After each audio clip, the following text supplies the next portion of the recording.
about 4 weeks since I repotted the wisteria, and we have some new growth here and some more on the end. It's had a little bit of attack from caterpillars. This one here, look, curled up in the leaf, and a few holes in it, but nothing too bad.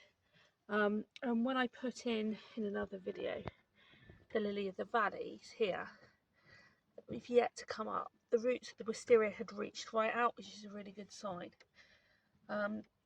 It's looking really good, much better than it was. Lots of new foliage coming. I'm really pleased.